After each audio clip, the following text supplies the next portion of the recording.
Hi, my name is Raina Zapian. I'm currently 17 years old and attend Verado High School. A STEM topic I am passionate about is behavioral epigenetics and the effects of intergenerational trauma. For as long as I can remember, I have wanted to go into a study and advance my education in a way I could use it to help people. Behavioral epigenetics is an attempt to provide a framework for understanding how the expression of genes is influenced by experiences in the environment to produce individual differences in behavior, cognition, personality, and mental health. Behavioral epigenetics and the awareness of intergenerational trauma is a topic that is constantly doubted or belittled without having the access of full-range scientific study to show how important it affects many communities and society as a whole. I believe this is a topic that should be taken note of when thinking of long-term effects of many government decisions. By raising awareness on the effects of intergenerational trauma, I believe we can make a difference on the lives of those who have been affected by epigenetics and to stop those who have a chance of being affected in the future. Intergenerational trauma had been officially researched in the 60s after children of Holocaust survivors showed consistent disorders, including anxiety, PTSD, and depression, like their parents who survived the Holocaust. This was also seen in indigenous communities after the Indian Removal Act and Indian residential school system, as well as the African American population through generations of slavery and racism.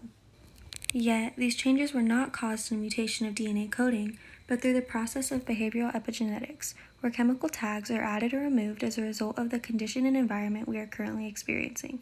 These tags turn on and off like a light switch as a way of adapting to constantly changing conditions without permanently affecting our DNA.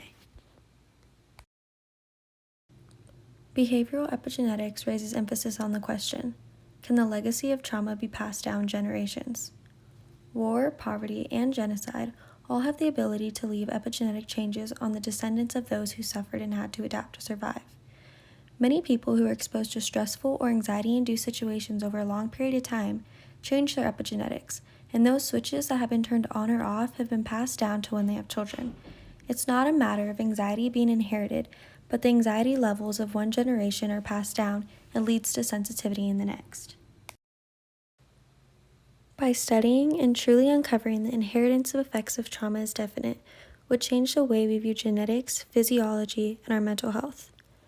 I would hope to travel and personally uncover the effects of behavioral epigenetics and intergenerational trauma.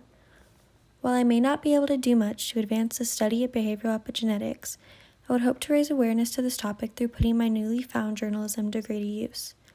I would not only hope to study how intergenerational trauma and behavioral epigenetics go hand in hand, but I would like to study the emotional aspect of it, how lives of individuals and communities continue to be affected hundreds of years after tragedy, and how we can avoid it to happen again in the future.